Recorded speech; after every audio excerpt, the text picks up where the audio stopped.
Hello Internet, I am here again for my second attempt at a video blog about my life here in Buenos Aires. I just had a wonderful dinner with my host mom. She made steak, and it is true that Argentinians eat a lot of steak, but it was definitely wonderful, and it's actually like fantastic meat here. So that's awesome.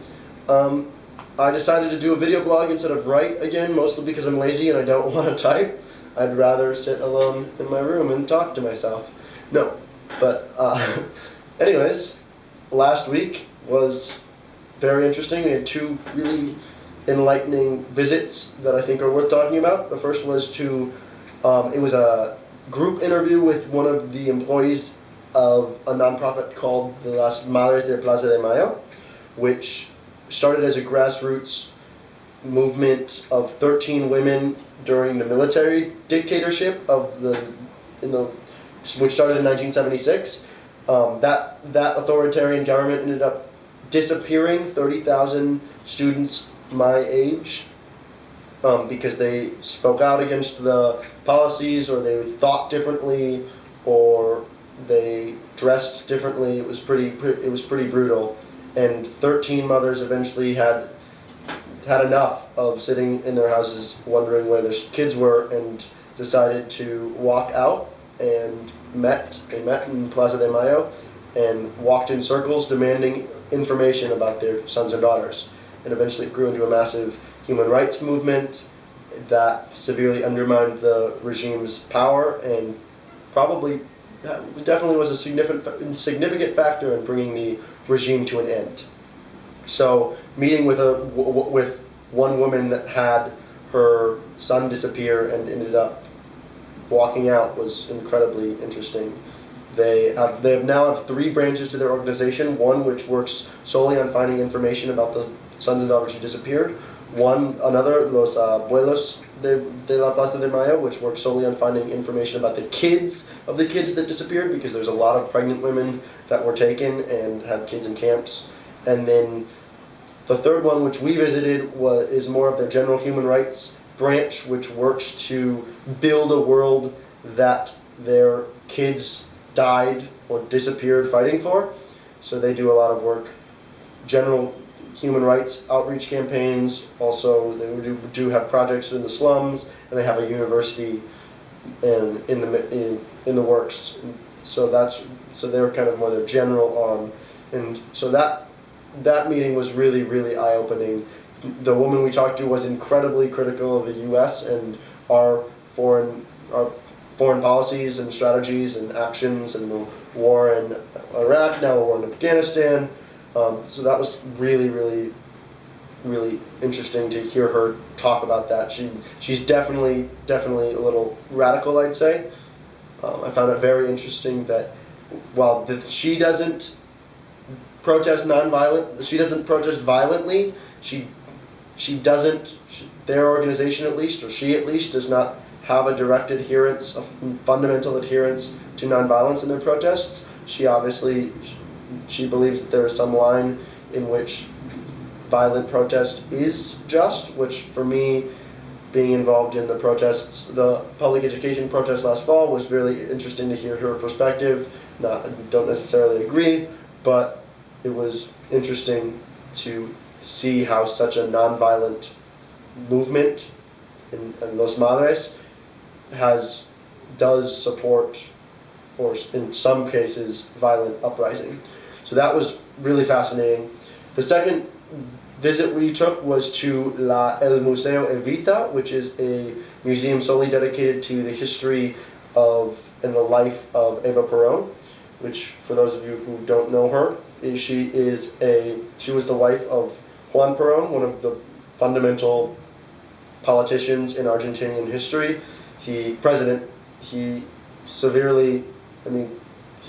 is iconic in how he changed the country, and his legacy lives on definitely to this day, and will continue to live on in the future of Argentinian politics. And she was his arm, kind of his welfare arm. She was the one that was the face of the new hospitals that were built, the icon that gave out toys and built vacation homes for kids and all this welfare actions that she was all that.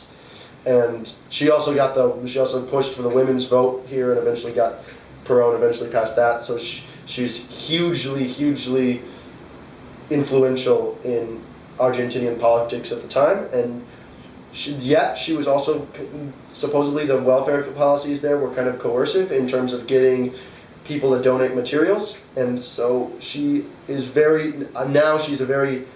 divided figure in Argentinian society. Many people love her like a saint, and many people hate her like the devil. And visiting that museum was incredibly eye-opening, and for my experience of Argentinian culture and Argentinian history and society and all that. So those two were incredibly fascinating.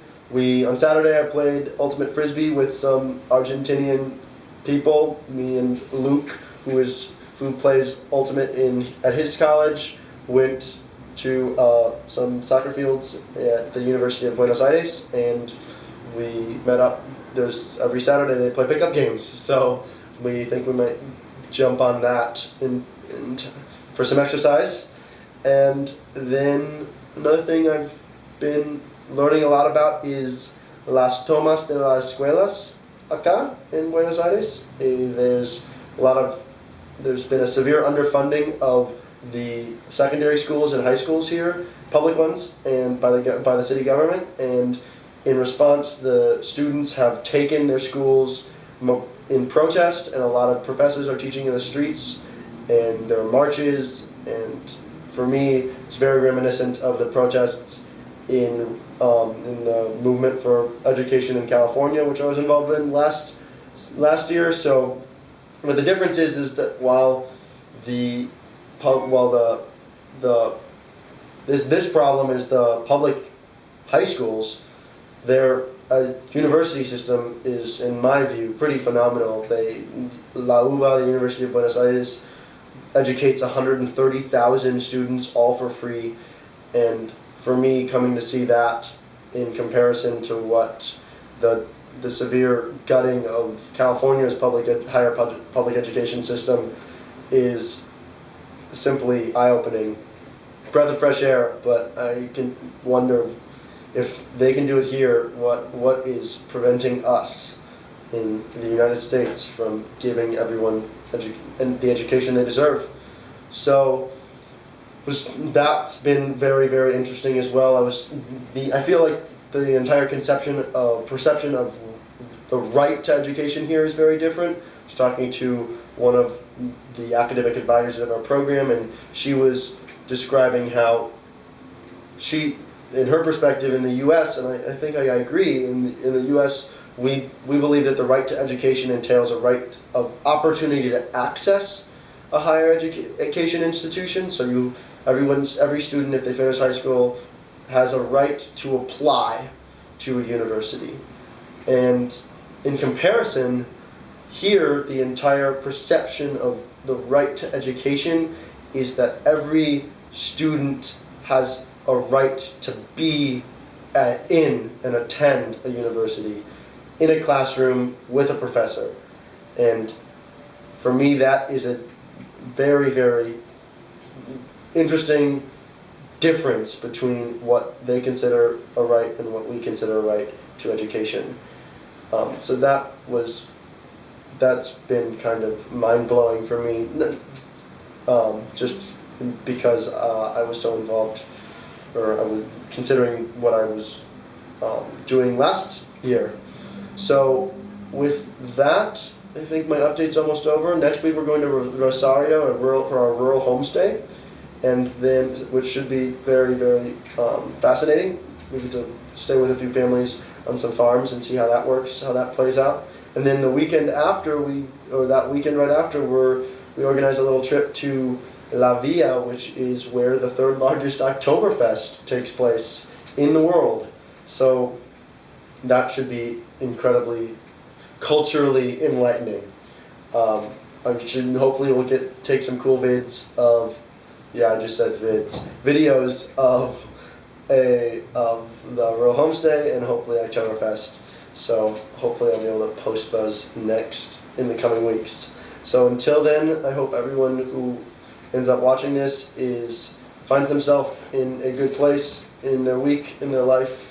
And until next time, have a good one. Adios, Internet.